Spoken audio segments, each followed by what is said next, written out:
Class 11 chapter number 20 geometric progression RD. Sharma exercise 20.1 sorry गलत बोल गया, एक्सरसाइज नहीं। अभी हम पहले टॉपिक पढ़ लेते हैं एक्सरसाइज 20.1 का, ठीक है। तो फर्स्ट टॉपिक होता है, अब देखो हम ज्योमेट्रिक प्रोग्रेशन पढ़ रहे हैं ना, तो हम पहले ये समझ लेते हैं कि ज्योमेट्रिक प्रोग्रेशन हम किसे कहते हैं, कि कौन से सीक्वेंस को हम ज्योमेट्रिक मतलब हम बोलेंगे कि वो ज्योमेट्रिक प्रोग्रेशन में है, मतलब इसका शॉर्ट फॉर्म होता है जीपी, ठीक है। तो हम ऐसा मतलब कौन से सीक्वेंस को हम बोलेंगे कि वो जीपी में है, तो देखते हैं। ज्योमेट्रिक प्रोग्रेशन, इसको हम जीपी से डिनोट करते हैं शॉर्ट फॉर्म में, ठीक है। तो ये क्या होता है हमारे पास, a sequence of non zero numbers. अब पहले लिख लो फिर हम आपको समझाते हैं क्या है। अ sequence of non zero numbers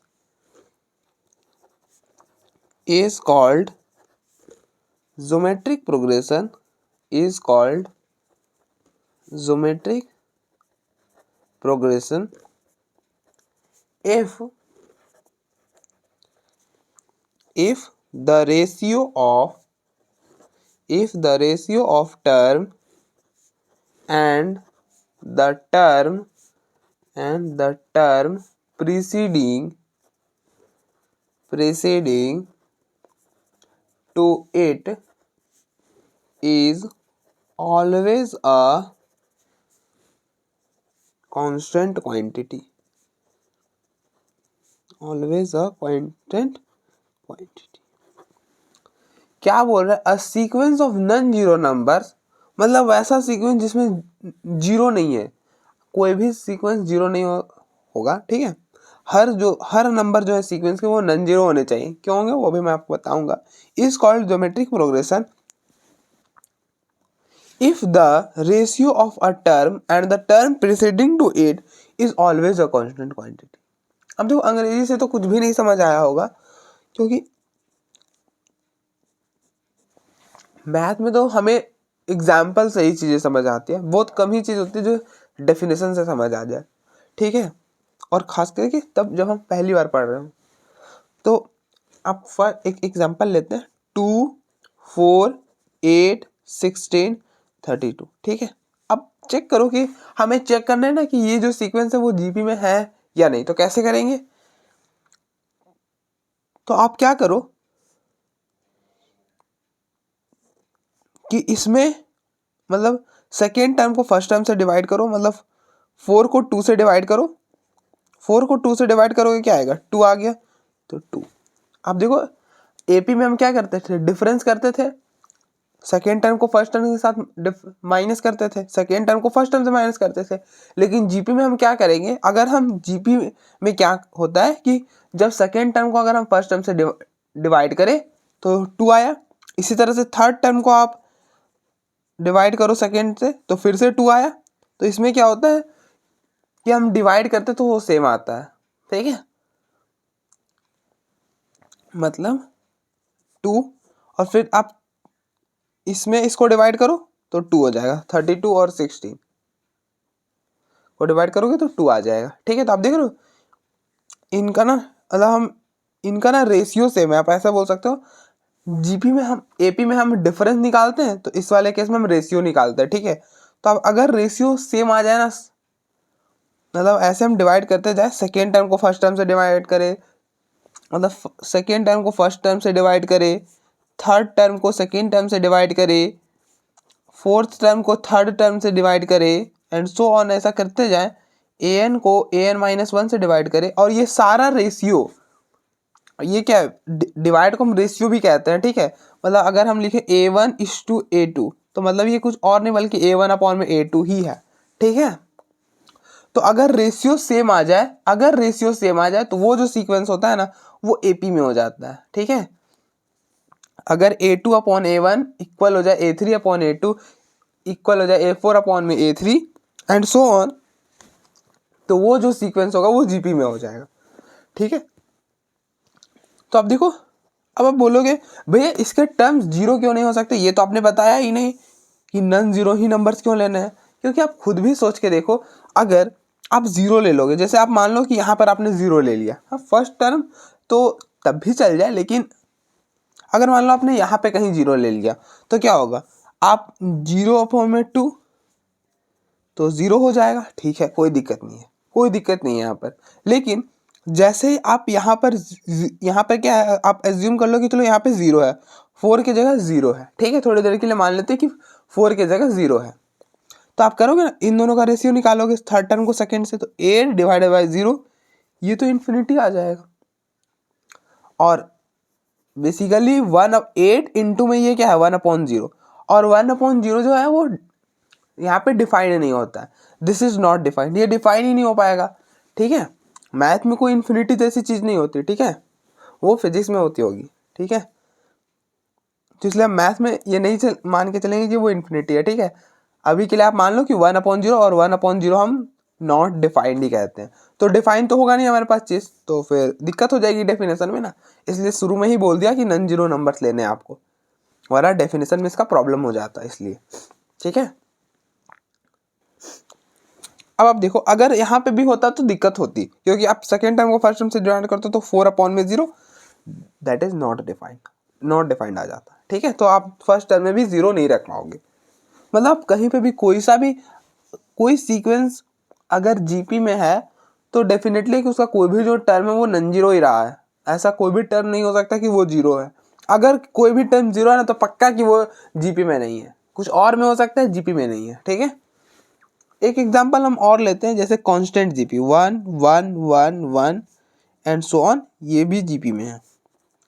भैया ये जीपी में कैसे, आप देखो इन दोनों को डिवाइड करो, 1 को 1 से डिवाइड करो तो 1 आएगा, इसको इससे डिवाइड करो 1 आएगा, इसको इससे डिवाइड करो 1 आएगा। अब देख लो रेशियो सेम आ रहा है, तो रेशियो सेम आ रहा है तो जीपी में तो होता ही है, तो जीपी में हो जाएगा, ठीक है। अब फर्स्ट टर्म क्या होता है, जैसे एपी में हमने पढ़ा था ना, फर्स्ट टर्म क्या होता है, पहला वाला ये जो सबसे आगे में है, तो ये यहाँ पे भी फर्स्ट टर्म यही होता है 2। एपी में हमने पढ़ा था कॉमन डिफरेंस, कि मतलब आप इन दोनों को माइनस करो तो क्या आ रहा था, इन दोनों को मतलब उसमें अगर डिफरेंस सेम आ रहा था तो एक कॉमन डिफरेंस बना, यहाँ पर रेशियो सेम आ रहा है तो क्या बनेगा, कॉमन रेशियो बन जाएगा, यहाँ पर क्या हो जाएगा, कॉमन रेशियो। और इसको हम ना स्मॉल आर से डिनोट करते हैं, आर से, ठीक है। और ये क्या होगा, जो भी जैसे यहाँ पे 2 है तो यहाँ पे 2 हो जाएगा, ठीक है।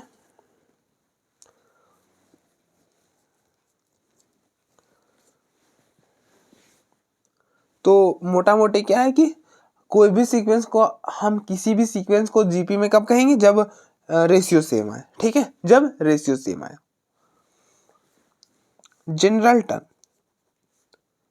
General term of GP of A GP, कि जनरल टर्म क्या होता है जीपी का,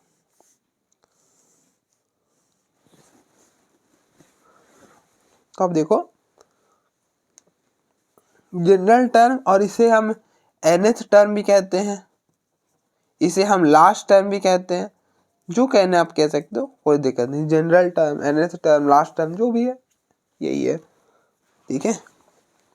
तो ये क्या होता है, यहाँ पे ना जनरल टर्म मतलब ए आर या फिर ए एन या फिर एल, ठीक है, जो भी है ये इक्वल होता है ए एन आर की पावर n-1, ये हटा ही देते हैं, ठीक है, यहाँ पे एक आर है ना, तो nth और लास्ट टर्म किसके इक्वल होता है, ए आर की पावर आर रेस्ट पर n-1, ठीक है।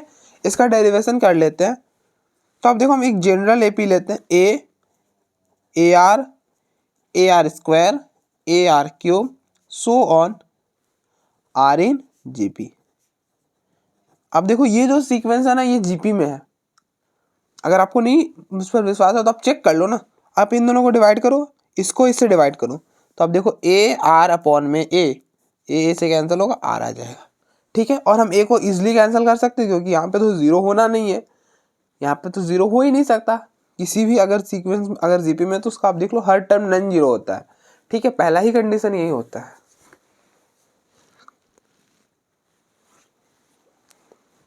फिर आप इन दोनों को डिवाइड करो, सेकेंड थर्ड टर्म को सेकेंड से, ए आर स्क्वायर अपॉन में ए आर, तो अब देखो ए से ए कैंसिल, आर से आर कैंसिल, तो आर, ठीक है। इसी तरह से इन दोनों को डिवाइड करोगे तो ये भी आर आएगा। अब देख लो ए आर क्यूब अपॉन में ए आर स्क्वायर, तो ए से ए कैंसिल, आर स्क्वायर से ये, तो आर आ जाएगा, ठीक है।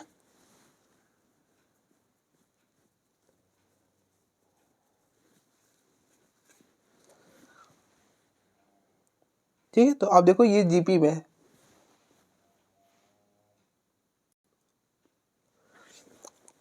तो हम देखो फर्स्ट टर्म को अब देखो ये है फर्स्ट टर्म को हम किससे डिनोट करते हैं, ए वन से डिनोट करते हैं। तो फर्स्ट टर्म है हमारा ए, ये होता है सेकेंड टर्म, तो ए टू है ए आर, ए थ्री होता है थर्ड टर्म है ए R square, so on. Last term या फिर nth टर्म क्या होगा हमको ये बताना है, ठीक है। तो अब देखो इन सारे में ए तो है ही, इन सारे में ए है,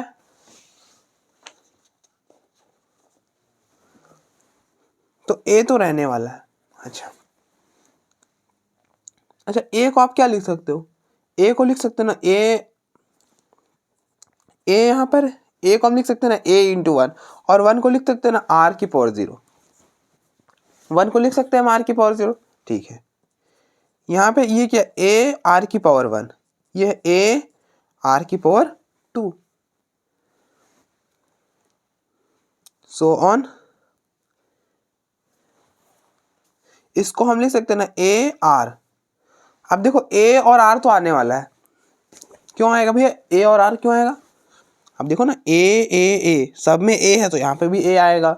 यहाँ पे आर की पावर जीरो, आर की पावर वन है, आर की पावर टू है, यहाँ पे कुछ और होगा आर की पावर, लेकिन है तो आर सब में ना, तो यहाँ पे भी आएगा। अच्छा अब देखो यहाँ पर वन है, यहाँ पर जीरो है, ठीक है, यहाँ पर वन है, यहाँ पे जीरो है, यहाँ पर टू है, यहाँ पर वन है, यहाँ पे थ्री है, यहाँ पर टू है। तो आप देखो इसको क्या करो, ऐसा लिखो ए आर की पावर वन माइनस वन लिख दो, वन माइनस वन जीरो हो जाएगा, कोई दिक्कत नहीं है। अच्छा आर की पावर वन है ना, तो इसको आप लिख दो आर की पावर टू माइनस वन, क्या ही दिक्कत है, आर की पावर वन को हम लिख सकते हैं ना टू माइनस वन। इसी तरह से ए आर स्क्वायर को हम क्या लिख सकते हैं, A R three minus two sorry three minus one, two हो जाएगा। अब देखो इन सब में माइनस वन है, तो माइनस वन भी लिख दिया। अब देखो वन है तो वन है, टू तो टू, थ्री तो थ्री, तो यहाँ पे कंपेयर करो एन, तो यहाँ पर एन आ जाएगा। तो लास्ट टर्म और एन टर्म क्या हो गया, A N equal to A R raised to power N minus one, N term क्या हो गया जीपी का, A R raised to power N minus one, ठीक है।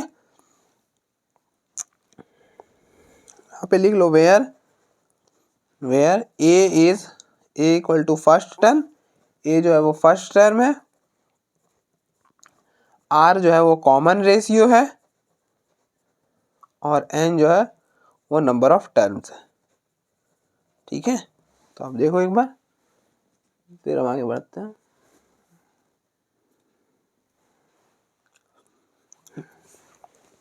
तो आप देख लो ये जो जीपी है ना, ये आर्बिट्ररी जीपी है, इसको आप याद भी रख सकते हो। अच्छा हाँ, एक बात और रह गया मुझे अभी याद आया, अब बताना रह गया कि अगर कोई सीक्वेंस जीपी में है, ठीक है, कोई सीक्वेंस जीपी में है, ठीक है, और इसका कॉमन रेशियो आर है, इसका कॉमन रेशियो आर है, ऐसा कोई सीक्वेंस है A1 A2 A3 so on AN, ये जो सीक्वेंस है ये जीपी में है, इसका कॉमन रेशियो आर है। तो अगर आप इस वाले को अगर आपको पीछे से nth टर्म निकालने बोल दे, जिसे हम ऐसा बोला जाए,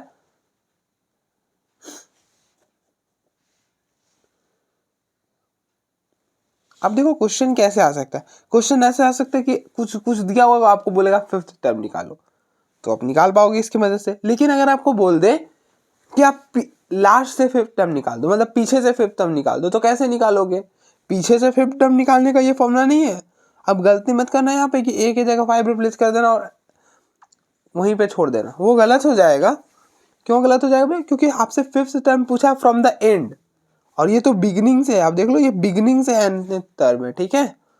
तो इस बात का थोड़ा ध्यान रखना है। तो इंड से क्या हो जाएगा, तो इंड के लिए आप क्या करना, इस वाले जो सीक्वेंस है ना उसको रिवर्स ऑर्डर में कर देना। मतलब जो लास्ट टर्म है उसको फर्स्ट में कर देना और जो फर्स्ट में उसको लास्ट में कर देना, ठीक है। इस केस में बस कोई चीज नहीं होने वाला, बस फर्स्ट टर्म ये हो जाएगा, फर्स्ट टर्म an हो जाएगा और कॉमन रेशियो जो होगा वो क्या हो जाएगा 1/r। अगर इसका कॉमन रेशियो r है तो इसका कॉमन रेशियो 1/r हो जाएगा, ठीक है। तो अब देखो एक बार, फिर हम आगे बढ़ते हैं।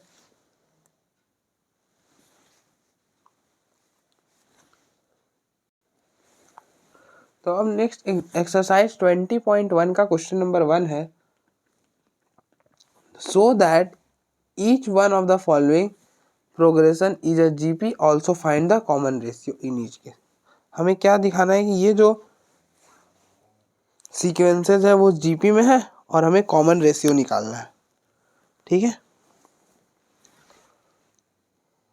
अब देखो हमारे पास ये सीक्वेंस है, a2 में a1 निकालो तो -2/4, -2/4 ये हो जाएगा 2 से कैंसिल, -1/2। फिर आप a3 में a2 निकालो, a3 में a2 क्या आ जाएगा, -1/2/1, तो -1/2 हो जाएगा, ठीक है। और सॉरी मैंने गलत निकाल दिया ना, ये तो a4 और अपॉन में a3। अब a3 में a2 निकालो तो ये हो जाएगा 1 में -2, तो ये हो जाएगा -1/2, ठीक है। a2 में a1 निकाला -1/2, a3 में a2 निकाला -1/2, a4 में a3 निकाला -1/2, तो 10।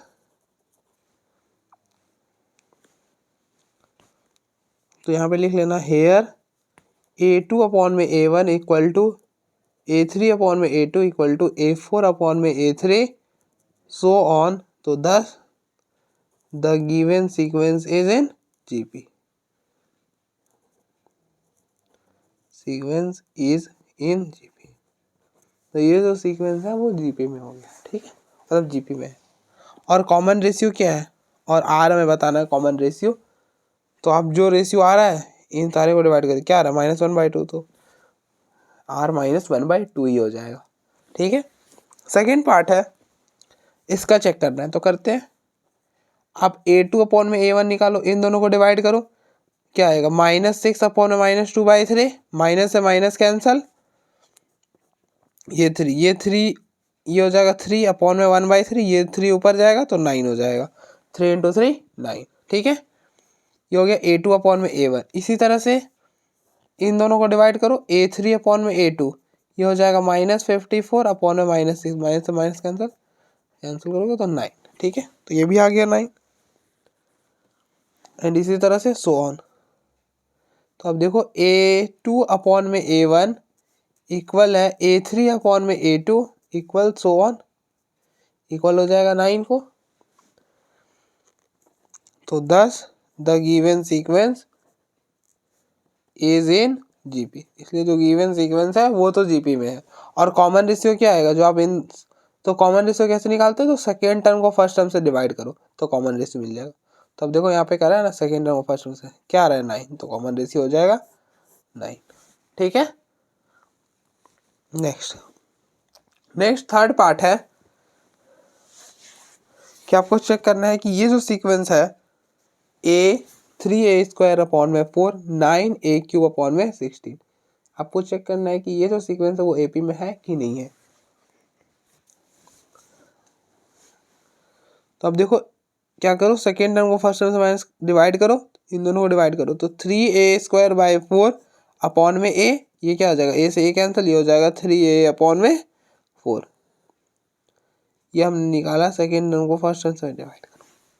इसी तरह से अब देखो हमने इन दोनों को करा ना, अब इन दोनों को डिवाइड करो, तो थर्ड टर्म को फर्स्ट टर्म से डिवाइड करो तो क्या आएगा,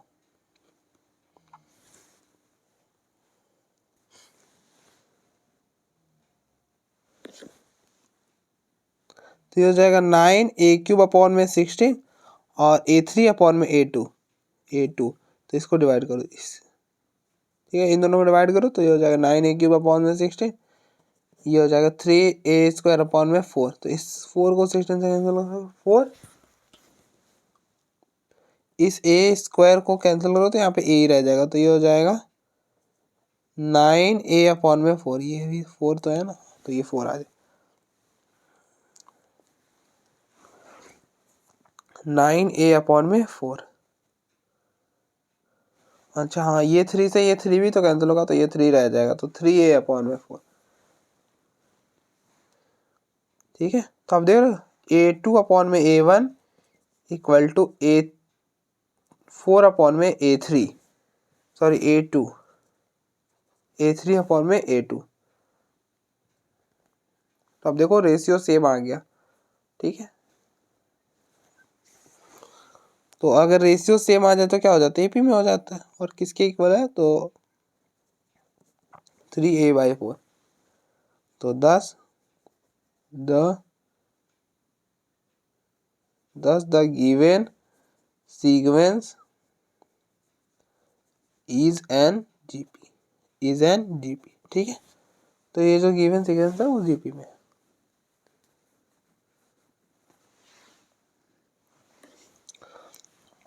यहाँ पे भी आप यही करो, सेकेंड टर्म को फर्स्ट टर्म से डिवाइड करो, इन दोनों को डिवाइड करो, 1/3 अपॉन में 1/2, ये 2 ऊपर चला जाएगा, ये 3 नीचे आ जाएगा, ये 2 ऊपर जाएगा तो ये हो जाएगा 2/3। ठीक है, फिर आप इन दोनों को डिवाइड करो थर्ड टर्म को सेकेंड टर्म से, तो 2/9 अपॉन में 1/3, तो इस 3 से ये 3 कैंसिल, तो ये हो गया 2/3।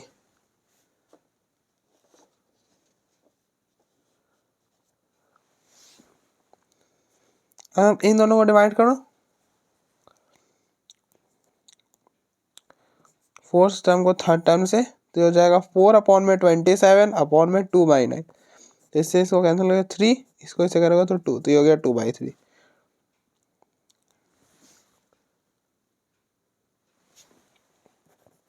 हेयर a2 अपॉन में a1 equal to a3 upon में a2 equal to a4 upon में a3 so on.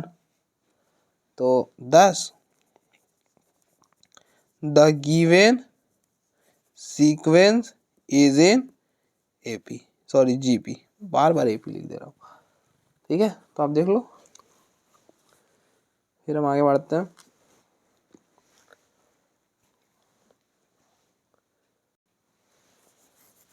Next question number 2 है, so that the sequence an defined by an equal to 2 upon 3n और n belongs to n is a GP.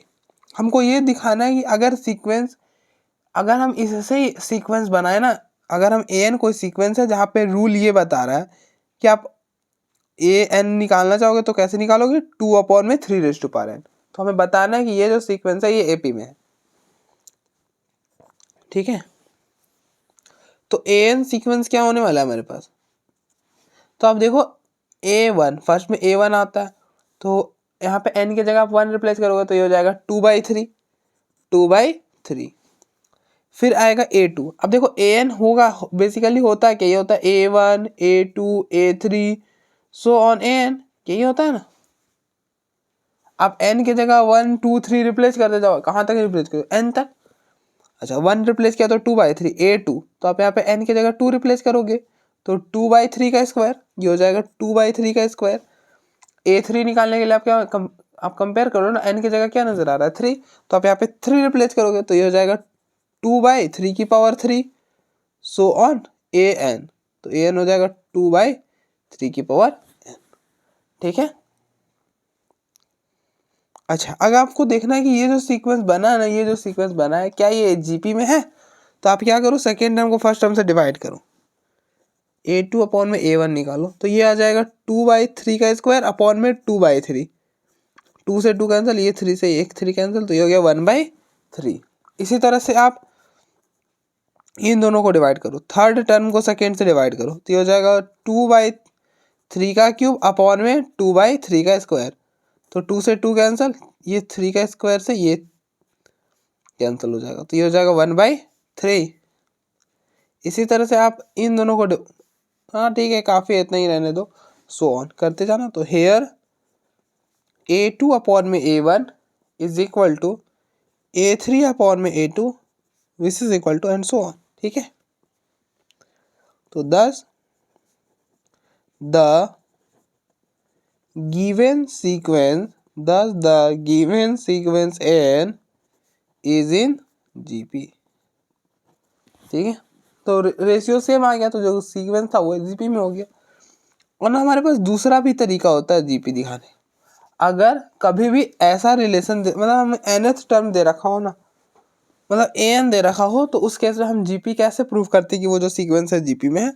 तो आप कुछ मत करो, जैसे एपी में हम क्या करते थे, an+1 में से an को माइनस करते थे।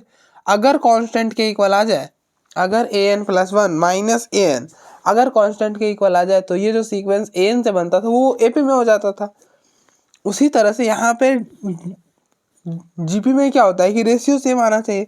तो आप क्या करो, an+1 अपॉन में an करो, और ये अगर कांस्टेंट के इक्वल आ जाए तो बस हो जाएगा कि ये जो सीक्वेंस an है ना वो जीपी में है। ठीक है, तुम करते हैं,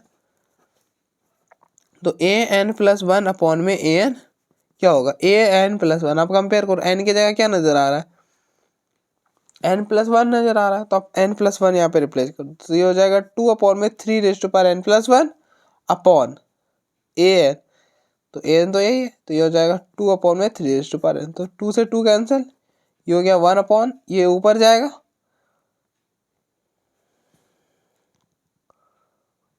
ये ऊपर चला जाएगा, यहाँ पर आ जाएगा, तो ये हो जाएगा 3n, और यहाँ पे हो जाएगा 3n+1, तो 3n से ये 3n तो हट जाएगा और 1 बचेगा, तो ये हो जाएगा 1/3, और 1/3 तो कांस्टेंट है, तो 10। तो ये जो नीचे वाला होता है ना, ये जीपी में हो जाता है। ठीक है, तो 10 the given sequence N is in GP. ठीक है, तो अब देखो ये था method 1, this is method 1 and this is method 2। तो अब देख लो एक बार दोनों।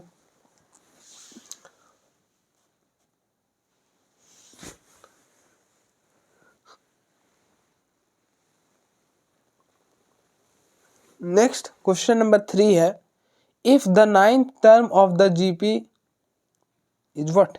मतलब हमें बताना है कि इस वाले जीपी का 9th टर्म क्या होगा। मतलब जीपी क्या है, 1 4 16 64 एंड सो ऑन। हमको बताना है इस जीपी का 9th टर्म क्या होगा। मतलब हमें A9 पूछा है। ठीक है, हमें A9 पूछा है, तो an क्या होता है, an होता है ना r nth टर्म AR⁻n-1 क्या होता है, AR⁻n-1। तो आप कंपेयर करो, n यहाँ पे क्या होना चाहिए, 9 होना चाहिए, तो देयरफॉर A9। तो आप देखो n की जगह 9 आ गया, तो आप यहाँ पे n की जगह 9 रिप्लेस करो, तो ये हो जाएगा 9-1, तो ये हो जाएगा A×R⁸8। ठीक है,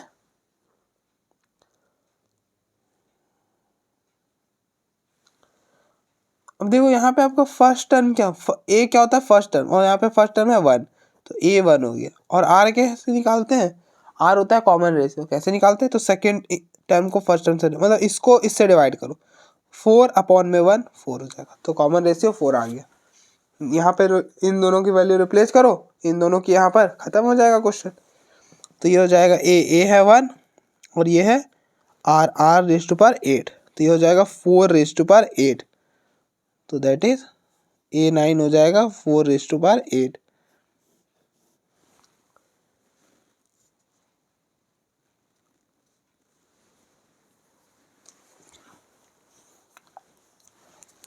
सेकेंड पार्ट है the 10th term of the GP. GP क्या है, -3/4 1/2 -1/3 2/9। ये है जीपी। हमें क्या बताना है, 10th टर्म, इस जीपी का 10th टर्म, मतलब हमें A10 निकालना है। ठीक है, अच्छा an का फॉर्मूला क्या होता है, an का फॉर्मूला होता है AR⁻n-1, यही होता है an का फॉर्मूला। तो A10 के लिए क्या बन जाएगा, आप कंपेयर करो, एन की जगह आपको क्या नजर आ रहा है, 10 नजर आ रहा है ना, तो आप यहाँ पे एन की जगह ना 10 रिप्लेस कर दो, तो ये बन जाएगा A R raised to power, यहाँ पे 10 रिप्लेस कर तो 10 माइनस 1, तो ये हो जाएगा R raised to power 9, 10 minus 1 9। ठीक है, आखिरकार मैंने भी सही लिखी दिया। तब देखो यहाँ पर ए होता है फर्स्ट टर्म, फर्स्ट टर्म क्या ये है फर्स्ट टर्म है -3/4, आर होता है कॉमन रेशियो। कॉमन रेशियो कैसे निकालते हैं, तो सेकेंड टर्म को फर्स्ट टर्म से डिवाइड कर दो, इन दोनों को डिवाइड करो तो ये हो जाएगा 1/2 अपॉन -3/4, इसको इससे कैंसिल हो तो 2, ये 2 ऊपर जाएगा तो ये हो जाएगा -2/3। ठीक है,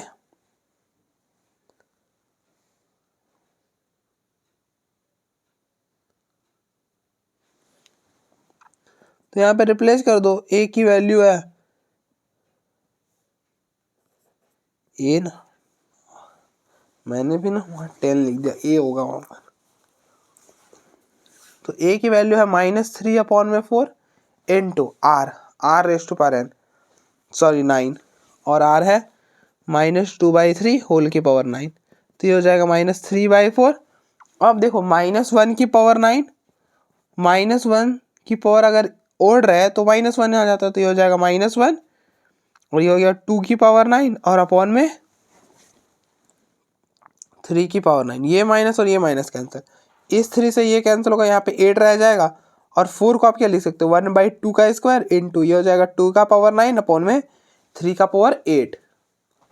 तो ये 2 का पावर 2 से ये 2 का पावर 4 कैंसिल हो, तो 2 कैंसिल हो जाएगा, तो ये बचेगा 2 का पावर 2 अपॉन में 3 का पावर 8, तो 8n ये हो जाएगा। ठीक है, तो अब देखो एक बार, फिर हम आगे बढ़ते हैं।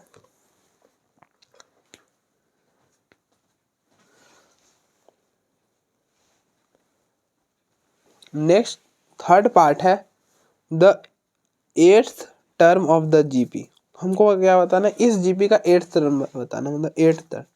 ठीक है, तो जीपी क्या है 0.3, 0.006, 0.012। ठीक है, इस सीक्वेंस का हमें, मतलब इस जीपी का हमें 8th टर्म निकालना है। मतलब हमसे यहाँ पर A8 पूछा है। ठीक है, AN क्या होता है, AN होता है AR⁻n - 1, हमें तो A8 निकालना है।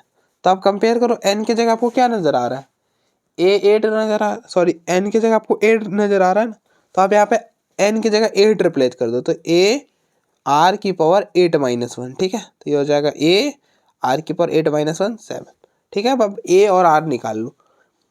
तो A क्या होता है, A होता है फर्स्ट टर्म है दिस 0.3, आर होता है कॉमन रेशियो, कैसे निकालते हैं, तो सेकेंड टर्म को फर्स्ट टर्म से डिवाइड करो, 0.06 अपॉन में 0.3। ठीक है,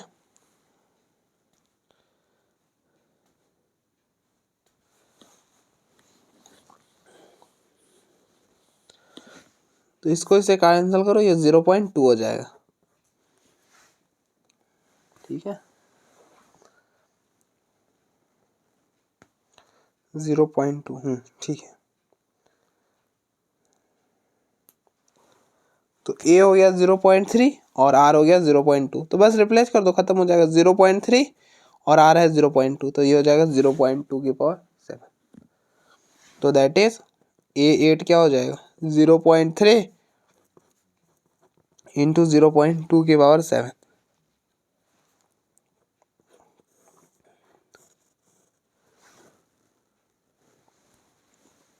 नेक्स्ट फोर्थ पार्ट है the 12th term of the GP. हमको इस जीपी का 12th टर्म बताना है। जीपी क्या है, A1/A³ AX A⁵ X⁵5। हमको इस जीपी का क्या बताना है, 12th टर्म बताना है। ठीक है, 12th टर्म का मतलब 12th टर्म को हम किससे डिनोट करते हैं, A12 से डिनोट करते हैं, मतलब हमको A12 बताना है। और AN क्या होता है, AN होता है AR⁻n - 1। तो आप कंपेयर करो, अब देखो n की जगह आपको क्या नजर आ रहा है, 12 नजर आ रहा है ना, तो आप n की जगह 12 रिप्लेस कर दो, तो ये हो जाएगा AR⁻12 - 1, तो ये हो जाएगा AR⁻12 - 1 11। तो A12 क्या हो जाएगा AR⁻11। ठीक है, अब ए निकालो, ए कैसे, ए होता है फर्स्ट टर्म तो यही है, तो this is a 1/a³ x³। Are होता है कॉमन रेशियो, कैसे निकालते हैं, तो सेकेंड टर्म को फर्स्ट टर्म से डिवाइड करो, मतलब इसमें इसको इससे डिवाइड करो, इसको इससे डिवाइड करो, तो ए एक्स को हम किससे डिवाइड करें, तो 1/a³ x³ से। तब देखो 1/a³ x³ ऊपर आ जाएगा, तो ये हो जाएगा ax इंटू में a³ x³, तो ये हो जाएगा a। अब देखो यहाँ पे पावर 1 है, यहाँ पे पावर 3 है, तो वह बेसिस आर से पावर आर एडेड, 1 + 3 4 हो जाएगा, तो a की पावर 4, और सेम यहाँ पे x की पावर 4 हो जाएगा। ठीक है, तो a हो गया 1/a³ x³, 1/a³ x³, और r की पावर 11, और r की पावर 11 क्या, a की पावर 4, x की पावर 4, 11 की होल पावर 11। ठीक है, तो बस आप यहाँ पे भी रहने दे सकते, कोई दिक्कत नहीं है। तो दैट इज a12 क्या हो जाएगा, a की पावर 4, x की पावर 4, होल की पावर 11 अपॉन में a³ x³। ठीक है,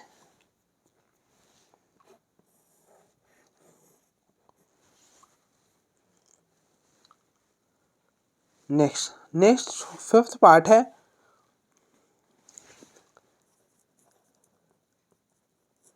nth term of the GP. आपको इस जीपी का nth टर्म निकालना है। जीपी क्या है, √3, 1/√3 और 1/3 सो ऑन। हमको इस जीपी का nth टर्म निकालना है, मतलब an निकालना है, और an का फॉर्मूला होता है a r⁻n−1। क्या होता है, a r⁻n−1। यहाँ पर क्या है, a होता है फर्स्ट टर्म है √3,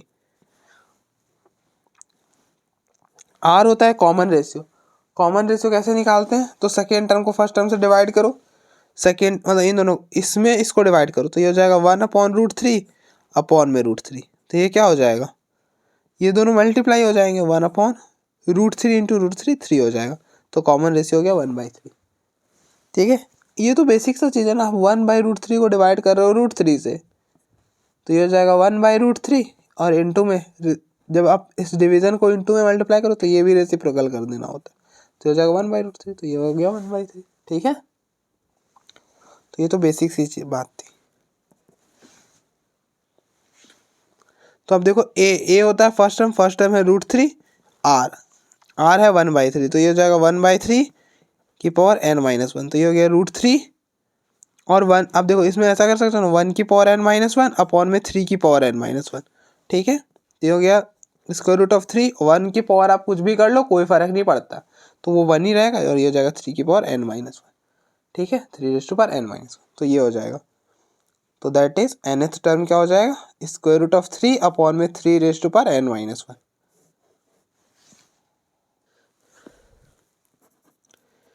नेक्स्ट कुछ सिक्स्थ पार्ट है, the 10th term of the GP is. हमें बताना है कि इस जीपी का 10th टर्म क्या होगा। जीपी क्या है, √2, 1/√2, 1/2 एंड सो ऑन। तो हमें a10 बताना है। ठीक है, a10 बताना है, तो an क्या होता है, an होता है a r⁻n-1, यही होता है ना। an क्या होता है, a r⁻n-1। आप कंपेयर करो, n की जगह आपको क्या नजर आ रहा है, 10 आना है ना, तो आप यहाँ पे n की जगह 10 रिप्लेस कर दो, तो ये हो जाएगा a r⁻10-1, तो हो जाएगा a r⁻9। अब हमें a और r निकालना, वो इस यहाँ से निकालेंगे। a होता है फर्स्ट टर्म है √2। अच्छा, r होता है कॉमन रेशियो, कैसे निकालते हैं, तो सेकेंड टर्म को फर्स्ट टर्म से डिवाइड करो, मतलब इसको इससे डिवाइड करो, तो ये हो जाएगा 1/√2 अपॉन में √2, तो इन दोनों को मल्टीप्लाई करो, तो क्या हो जाएगा 1/2 √2 इंटू √2, 2 हो जाएगा, √2 इंटू √2 2 हो जाएगा। ठीक है, बाकी मैंने यहाँ तो एक्सप्लेन करा ही है कैसे हुआ। तो ये हो गया ए हमारा √2 और आर है 1/2 9, बस खत्म हो गया। दैट इज a की पावर 10 हो जाएगा, √2 1/2⁹9। तब देखो एक बार, ठीक है, तब देखो एक बार,